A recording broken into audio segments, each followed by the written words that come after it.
Welcome to Tech in the Right Direction, the podcast. Let's take tech in the right direction to drive social change and close the employment, pay, and culture gap for women in technology. This podcast is focused on helping turn ideas into action to create opportunities for women to advance in the dynamic technology industry.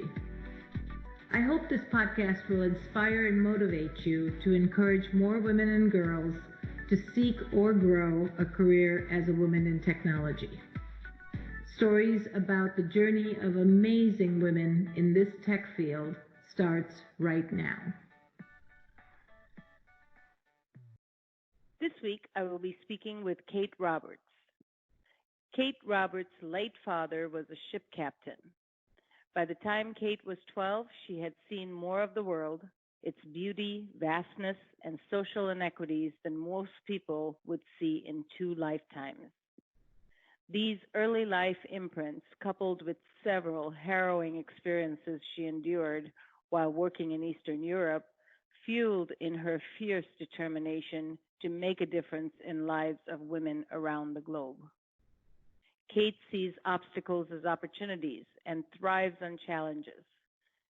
She often describes herself as a serial social entrepreneur, seizing opportunity, launching initiatives, and then moving on to what's next. She is a woman driven by passion and purpose. Historically, Kate's energies have been focused on global initiatives. Recently, her vision has brought her focus closer to home. Early in 2020, Roberts launched Ikigai Company, a private consulting practice dedicated to advising families, individuals, and organizations on strategies to design and execute customized, purpose-driven fundraising. Inspired by the importance of empowering women at the most fundamental level, Kate recently created Pusant, a social enterprise startup that is building a global movement for female sexual wellness. Roberts speaks 5 languages at the core of her being. However, it is her desire to raise her daughter, Lily, in an environment where passion and purpose are the norm, and young girls are encouraged to develop into tomorrow's leaders and be free to embrace all of the life opportunities. Welcome to the show, Kate. I'm so excited to have you.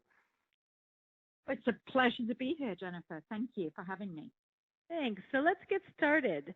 So tell me a little bit about all your travel experiences as a child, because I know you traveled a lot.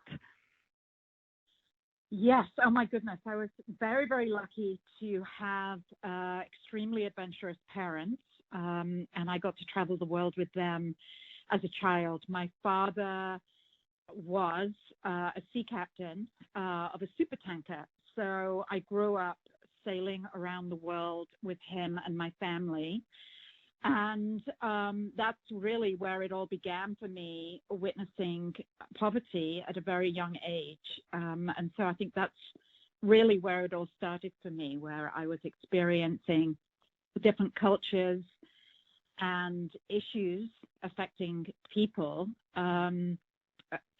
really starting at the age of 4. By the time I was 12, in fact, I think I spent my 12th birthday in a pyramid in Egypt. I'd really seen the world.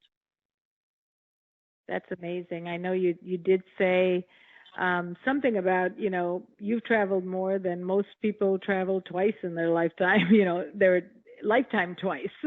So that's amazing.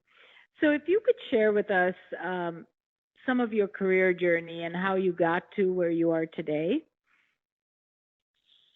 Yes, I'm happy to. I actually started my career in PR and marketing. I worked for a very large advertising agency, and my career really started with cooking up marketing campaigns for fast-moving consumer goods, bubble gum, soda pop, sadly alcohol, cigarettes, fashion, and really everything you could possibly imagine, pharmaceuticals. And that took me also all over the world. And I again, started to sort of study behavior and consumers and people and figure out how to sell them all these different products. And that's how my career started. And then that led into being approached by this incredible man who asked if I would do some pro bono work for HIV/AIDS in Eastern Europe. So I was working for an agency and was became quite high profile in the advertising and media world. And he thought it was a good idea to approach me to help him how to sell life rather than pollute the world with bad products. Wow. So that's really where it all started for me. And of course, marketing is at the center of everything. If you understand marketing, you can pretty much do any job. And at that point of working around the world for about 6 years in this field, both marketing and also publishing, I realized after doing this pro bono work for a health company called PSI, I really wanted to dedicate the rest of my career to solving problems, diseases, and giving life rather than taking away from it. That's amazing, amazing, amazing. So maybe the marketing area got you more into becoming a serial social entrepreneur. Tell us more about that. Yes, well, once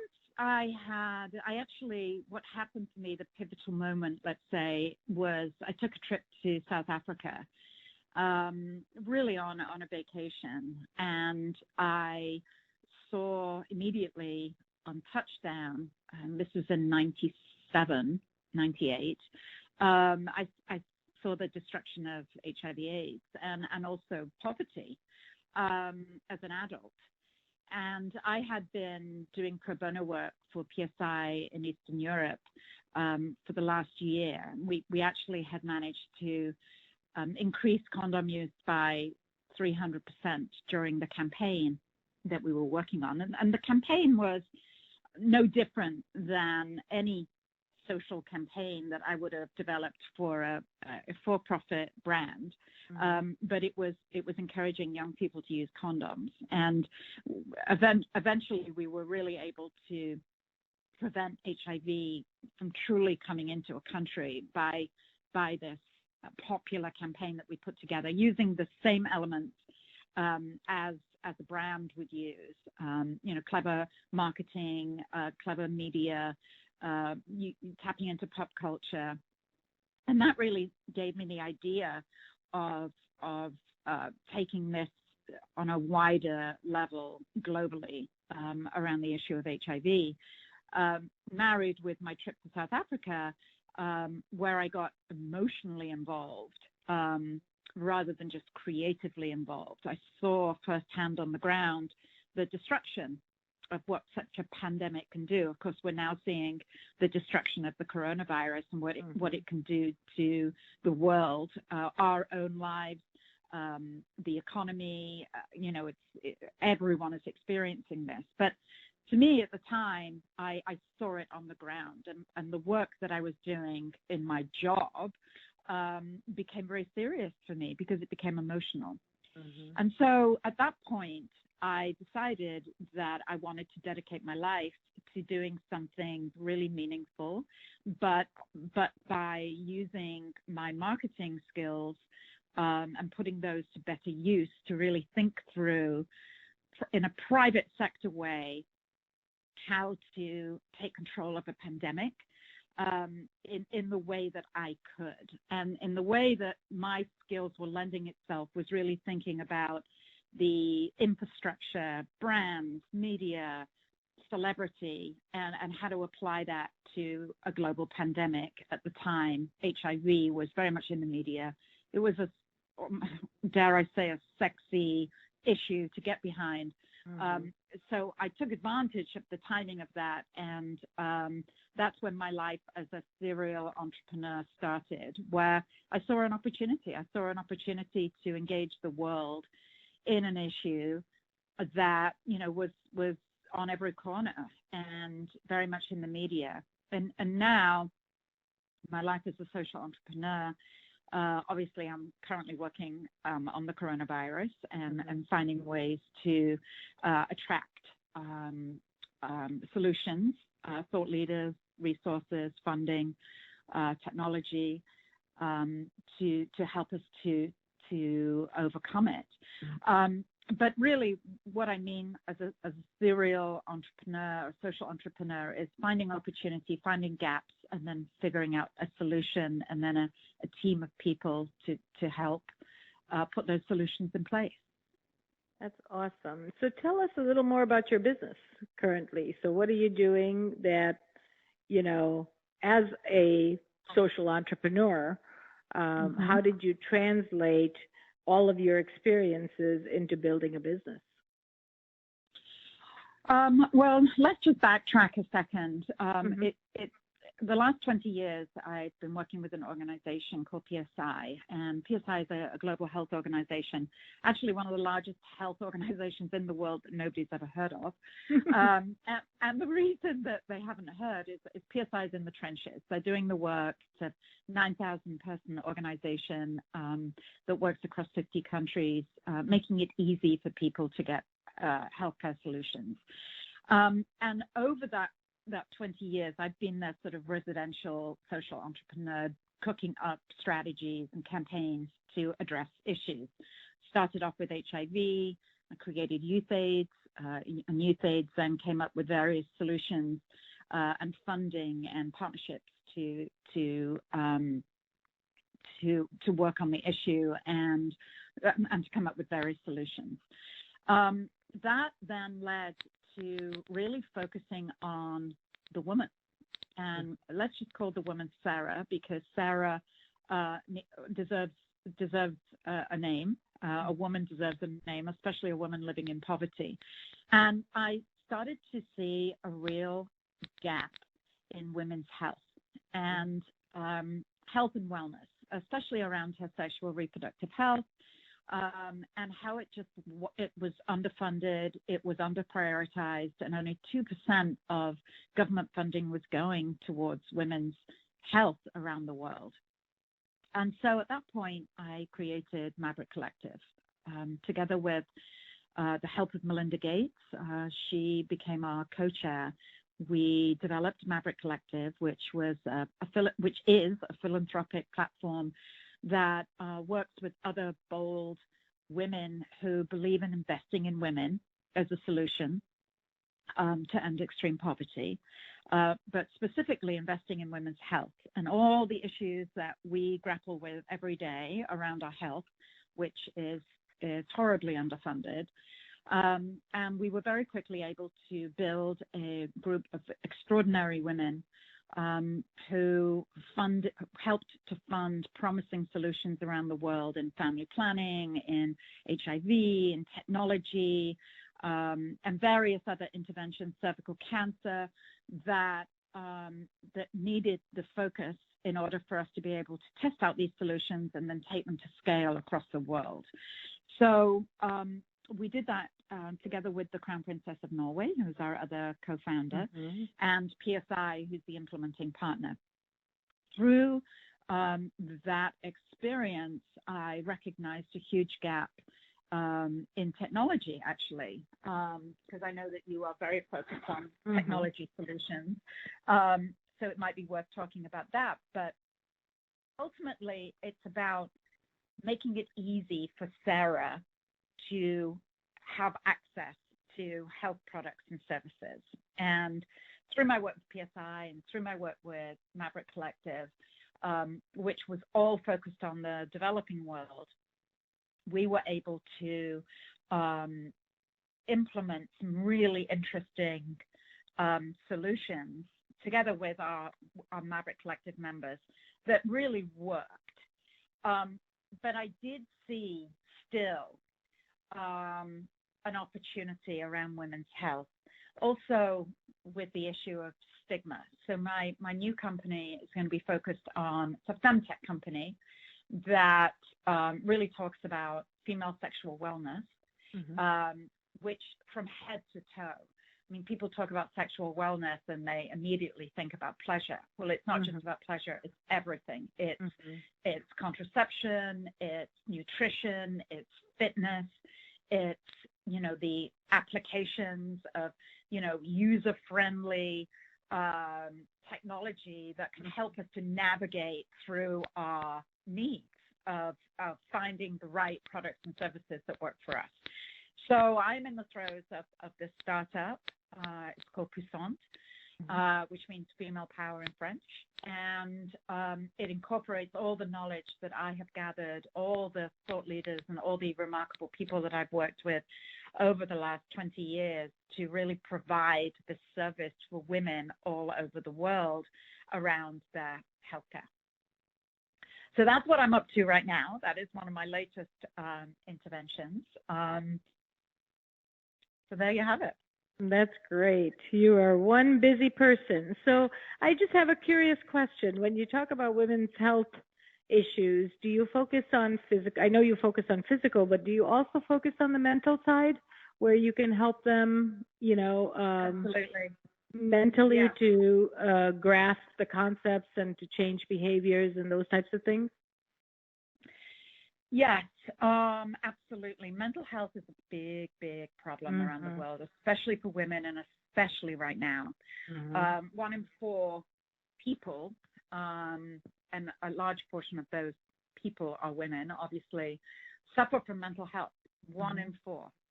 That's the same rate as eating disorders. It's in the developing world, the same rate for HIV infections. It's up there on the numbers. However, it is one of the most underfunded medical categories, and it is a medical issue because of also the stigma that is attached to it. We don't like to talk about mental health issues. People are embarrassed. And of course, a lot of the time, America's solution is pills and let's just medicate those people. And often it's not the solution. And we're actually, through Maverick Collective, who, obviously I'm one of the founders, we have an effort right now to really focus on mental health. Because it is hard to fund, our strategy is to bundle it with other healthcare services. So if a woman goes into a clinic, she can talk about her mental health and get the right referrals that she needs to get to the services and the products that she needs. Often she wants somebody to talk to about her mental health that is a service rather than a pill or a potion that's going to make her feel better. But right now, with the isolation that everyone is feeling, in places like India, there is a stay-at-home rule. Gender-based violence is happening. People don't have any space. They can't move around. They can't get away from that abuse. I mean, it is a huge, huge issue. And of course, technology is really helping. There are certain, apps and services that are out there that we're also looking into that can link services to really help people to get the help that they need. That's great. Oh my God, what great work. And I love that you're bundling the health with the mental piece so that they can get coverage because it is so underserved and it's so needed. So you do so much in philanthropy. I see all the good work you're doing, and you continue to be so passionate about it. Tell me a little bit about this passion, where it came from. Was it from your childhood? Was it, where did you really start feeling this is really, I want to help people, I want to make a difference? Tell us a little bit about that aha moment. Yeah, it really started when I first came to PSI and I invented Youth AIDS, and it was all about raising much needed funding to innovate around HIV. And, when you get a disease as sophisticated as HIV/AIDS, you really need to constantly innovate. And so I was always raising money and sort of begging for money. And I realized that, the solution was not to have a fancy gala that you spend, $200,000 on, and then, maybe you raise $500,000, but you've spent half of that on the hard costs of putting on a fancy party that actually nobody really wants to go to. So I really started to think about changing the way that we go about philanthropy and how people can have a better resource and a better way of applying themselves to their philanthropic giving. And one thing I saw over the years is people just don't want to write a check. And, you know, some people do. Some people want to just write a check and feel good about what they're doing and see that it has impact. But where Melinda, you know, I'm studying Melinda, and I've been such a fan of her, Melinda Gates, for so many years. And of course, she's helped us to create Maverick Collective. What she did was create this incredible foundation. And of course, you know, nobody can be exactly like Melinda, who gives billions of dollars a year away. But what she decided to do was put her whole self into her philanthropy. And that really resonated with me, that she, you know, she put her time in, she put her treasure in with her foundation, but she also put her talent to work. And that got me thinking about doing this on a smaller level where, you know, the average person could do this and really have an impact. So that's when Maverick Collective was born, where we really focused on this notion of using your intellect, using your time, using your talent and your treasure in the right way on solutions in a collective way. And what we also wanted to do was really look at leverage. So many people are isolated in their giving. One of the big barriers, not knowing what to give to. And also, you know, putting money to the next shiny thing, right? And it happens in Silicon Valley all the time where, you know, people, entrepreneurs, founders will try to dream up technology that can work all over the world. And of course, you know, we've had Facebook and WhatsApp and all these incredible tools, technology tools that are spreading messages and changing behavior around the world. However, what's going to work in philanthropy is also taking some of these tools and looking at how they can translate in the developing world and not trying to reinvent the wheel constantly. And that's where philanthropy can really be useful, because we can really try things out using these tested mechanisms that can then be developed with the data that we're getting from Sarah in the developing world. So this is really how Maverick Collective came about, where we are matchmaking philanthropists to potential solutions that we can then implement on the ground and then take to scale across the world. For instance, let me just tell you a story about this incredible young lady that I met a number of years ago. Her name's English Sal, and she was a new philanthropist at the time who was very interested in Maverick Collective. And she, a self-confessed geek, loves data. And she came to us and said, listen, I love data. I know how important data is. I want to fund data. And it's absolutely impossible to find donors and philanthropists that want to fund data. But she said, okay, I'm obsessed with the community healthcare worker. I'm obsessed with data. What can I do? And in that way, we were able to really have funding to set up a multi-data system within a health system in Zimbabwe that was able to no longer work in silos, and to really help develop this sort of community healthcare worker program in a country like, a challenging country like Zimbabwe, where we can link up the health clinics with the community healthcare worker, and then eventually to Sarah, so that we could really design, based on hard data, a program that was going to work with all those linkages. Now, that's not a new shiny thing. That's taking what's existing on the ground, studying behavior, getting the data, and then designing a program that can really work for somebody living at the bottom of the social economic pyramid. So English Sal became a Maverick Collective member and was really additive with her whole self, using her knowledge, and she's such a smart cookie, to really help us to think through this whole thing. And that, to me, is what a philanthropist is today, a real Maverick philanthropist who can really help us to think through all of this. Where technology is concerned, technology has to be a major, major pillar now in solving problems around the world, in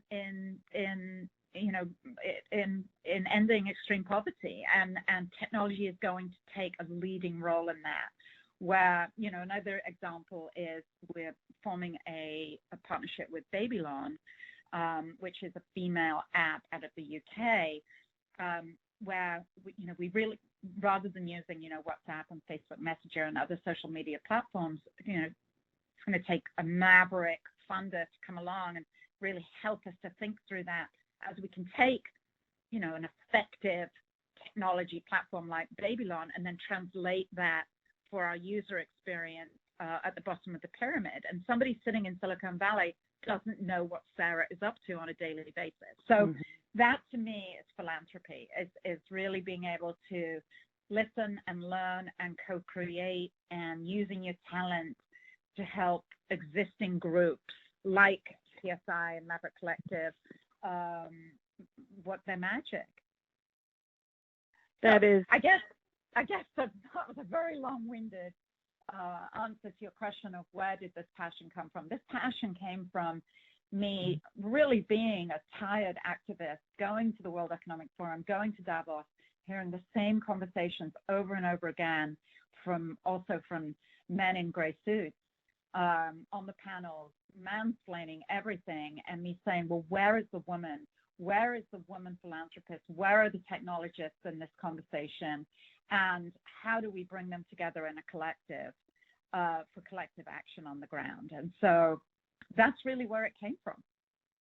I love the stories and the passion that comes along with it. I think you are so spot on about, yes, there is philanthropy. That means that you write a check, but then there's all the doers and implementing and having the passion, like you gave something back, feels amazing as well. So you need both, which is so important. That's so great. So you speak 5 languages. Wow. What languages do you speak? Oh gosh, they're all whining. But because again, I've lived in 7 or 8 countries now, and what I try to do when I go there is both study the behavior of people, because that's very important for my work, but I also studied language when I'm there. And I've been very, very lucky and fortunate to have traveled a lot with PSI. I actually did go and live in Myanmar for a couple of months, formerly known as Burma. I didn't quite learn the language, but I was lucky to do the job on the ground, which really helped me to understand what has to happen with health workers and people who are in the trenches. But the languages I speak are a little Russian, a little Romanian, a little French. I speak fluent Dutch, English, obviously, kind of. And from that base, there's a little Spanish. From that basis, I can sort of cobble it together when I travel. But it just has to be practiced in order to be fluent. But I'm very, very lucky to have had the opportunity to travel as a child, but not through my adult career. And it's something that I really, really value. But I also think it's something that's transformative for people. If they can travel, both with their philanthropy, but also with looking at different technologies and what needs to happen, it's such an education, and it really does change your life when you are able to travel and experience. And it's something I'll be doing with my daughter now moving forward. I think it's a gift. That's awesome. I miss traveling so much. Just learning the cultures, learning about them in that country just makes me feel like I've learned something every day, so, and I'm a big proponent of continuous learning. So that's really important. So you talk about your daughter. We both share a passion of developing girls into future leaders. I work with a lot of different organizations that we take girls into technology type atmospheres to get them awareness and get them interested and get them excited about technology. Tell me a little bit more about your work in this area, and also about your daughter. Yes, well, I have a 9-year-old daughter, and actually I was pregnant with her when I was very pregnant. In fact, I gave birth to her the day after I sat with Bill Gates to talk about the concept of Maverick Collective. I like to say he helped me birth my daughter, but I was a huge fan of the Girl Effect, which was a campaign that was developed by Nike.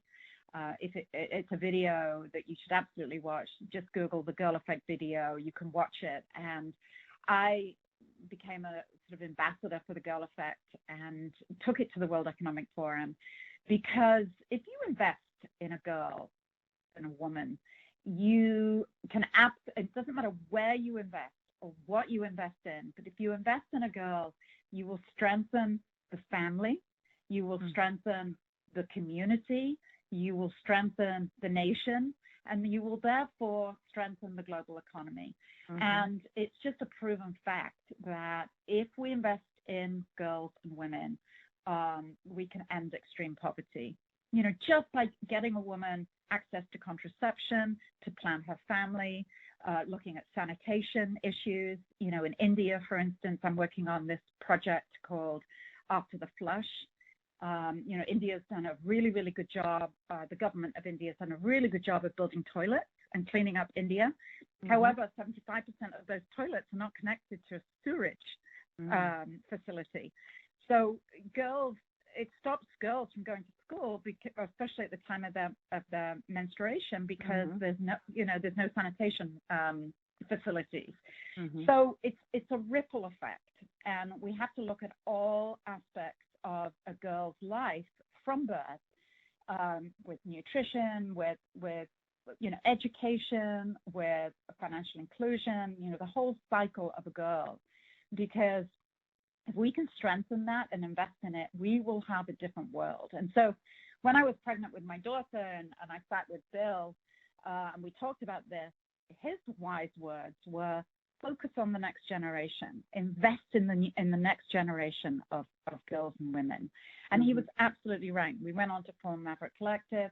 That has now informed me of what I should be doing with my for-profit, which will also give back to invest in other girl and women leaders around the world. I know that one of your focuses is getting girls on boards, getting girls in leadership positions, and that is, of course, so important. And I hope that people do that because it's an absolute return on investment, not just because it's the right thing to do, or it's trendy, or it's time up, or it's all that's going on in the world right now with equality now. But it's a great investment, and my company, it will be girl-led, girl-driven, girl-founded, and it will invest in the leadership, and that is what's important. I want my daughter to grow up in a world that is completely equal, and it should be. And the fact that we're still even having this conversation is absolutely ridiculous. Very sad that we're still having this conversation. We need to make that change. I always say that, investing in girls is building our pipeline for the future, and that's what we need to do. And so right there with Bill Gates is that we need to make them aware of what's out there, their opportunities, give them confidence very early on so that they can grow up to be future leaders. And there is a return on investment having women in the business world, because studies show that, it improves the bottom line considerably. I mean, so yes, it's the right thing to do, and we want equality, but there's also a business benefit for people to consider that. So important, all the right things that you hit on. Yeah, well, I also believe that, aid, for instance, is ending. A lot of these big aid agencies like USAID and the British government DFID are having serious cuts. And if we want to continue to invest in women, especially in the developing world, we need to start thinking about this as a business. We need to start thinking about aid as a social enterprise. And what I mean by social enterprise is when we're looking at health and we're looking at education and we're looking at, jobs and aid, the social enterprise approach to me makes so much sense. And, if you just look again at PSI, which consumed my life for the last 20 years, you look at operations at PSI, there's girls in the factories packing the products. There's female peer educators out there on the ground. There's female medical providers who are starting their own clinics and franchises. And, the world is really run by women. Mm-hmm. And if, we, as we're multitaskers. We bring our families up, we invest in our families, we invest in our children, we buy the books, we control we have the purse strings. We manage everything, and we're constantly juggling. Mm-hmm. And I also think it's very important for companies, for-profit companies, and banks, and organizations to really recognize that soon women will be running the world. And what I mean by that is, in 4 or 5 years, trillions of dollars will travel down into the hands of women. Young successors right now, which is what Bill Gates was talking about when we created Maverick Collective and Maverick Next, Maverick Next is the philanthropic arm of Maverick Collective that's focused on the next generation of philanthropists. And, trillions of dollars will go into the hands of young successors who will be women. Mm-hmm. And so when banks are really thinking about their strategy of how to keep their wealthy clients, they should really take this into account and develop services, financial services for women. And not many banks are doing that. And it's narrow-sighted in my mind, where, you think about, I talk about one of our Maverick Collective members, and I remember talking to her, and she's married to a very, very successful man who's well known. And she told me that she goes to cocktail parties with him, and people just talk to him because they think that he has the purse strings, and actually they do it together. And if a conversation like that happens, then it's not going any further because she's insulted. And so, I want that should stop, and we have to change behavior. And it's, I think, very opportunistic if these companies start thinking in that way and start recognizing that the power and the money and the funding will be in the hands of women very soon. I completely agree. And there are some statistics out there that talk about the amount, trillions of dollars going to be in the hands of women because they're going to be making purchase decisions in corporate America. So I think they're getting the message. So hopefully it's going to change in the financial area as well, because it is so important. I just put together, which I just completed, 70 women, put them through a Azure certification program, gave them all a scholarship from start to finish, and getting them certified, getting more women into technology, because I'm so passionate about this and I can do a little bit at a time. But I'm really happy to help your causes in any way that you can see training or technology training benefit, the audiences that you're serving. So I'm very, very passionate about helping in any way I can. I just wanted to say that. Well, I really appreciate that. Right now, we are absolutely all consumed with COVID-19, both what's happening right now. It's particularly affecting women, as I mentioned before, with gender-based violence, with, COVID and the coronavirus is not stopping women from getting pregnant, being beaten, having access to much-needed health products and services. So we're looking at how we can deliver to women right now through technology, both behavior change messages, but also post-COVID, we have a whole rebuild to do targeted to women. And technology is going to be absolutely key. So we're really looking for talent, resources, so if you know, it's people that create change, not just money. Mm-hmm. So if you can think of any talent who really wants to help on a global scale with this technology and the resources that we need, then I would love to hear from anyone out there who Yes. Showing some interest. Great. And that's what the next thing I wanted to put out. So what's the best way of someone to get in touch with your organization so that they can, you know, if they want to both work towards donating versus also donating time, talent, those types of things, what's the best way for them to get a hold of you? I would say there's two ways. Go to maverickcollective.org. Mm-hmm.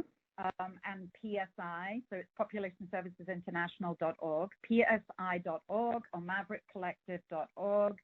And there's people there on the website that can talk to anybody who is interested in those programs. That's great. And of course, you can Google me, Kate Roberts. I'm on LinkedIn. You can go through to my LinkedIn and get in touch with me if you are interested in femtech. Great. That's amazing. So in closing, Kate, what advice would you give women and young girls looking to grow their careers in technology and other fields? What, you know, you've had a wealth of experience with so many different areas. What advice would you give them? I think the best advice I can give is around finding your passion, because if you are passionate about something, you can do anything. And, you know, the world is so cluttered. But, you know, technology is making everything possible. But the first thing to do is really find your passion and to get really focused, and then to find your tribe, find your peeps. That's how I have ruled my life. I haven't necessarily attached myself to one organization or one company. I've focused on my passion. My passion is girls and women. And then I focused on who do I bring into my tribe? Who do I collaborate with? Who has the knowledge? And then I searched for people who are cleverer than I am, which there's a lot of people out there, to partner with. And the second thing is, you know, there's two things. There's on the for-profit side, and then there's on the non-profit side. With my non-profit career, I did find an organization, PSI, that I believed in, because they were taking a private sector approach to solving problems, and I really loved that.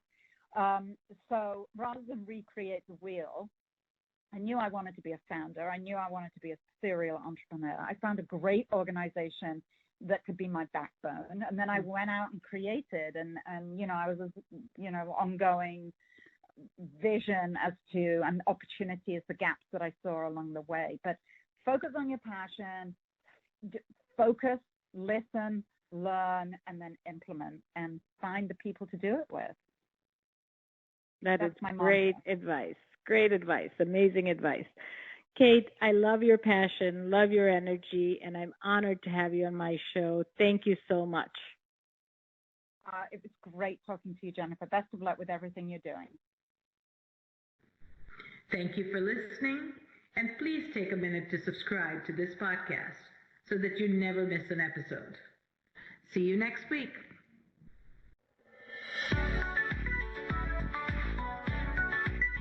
As your organization continues to embrace and adopt new technologies, does your team have the skills required to make the most of your investments? Directions Training offers IT professional and end-user training for the most popular solutions today, including Microsoft 365, Azure, AWS, Cisco, Citrix, VMware, and much more. Our flexible delivery methods and full customized offerings make sure that you get the training you need just the way you need it. In person, virtual, on demand, or through a blended approach. Success is a journey. Ask for directions. Visit us at www.directionstraining.com for more information today.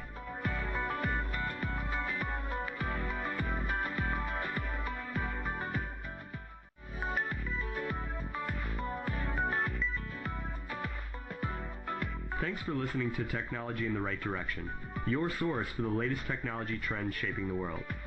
To find out how to be a guest on the show, visit directionstraining.com/podcast.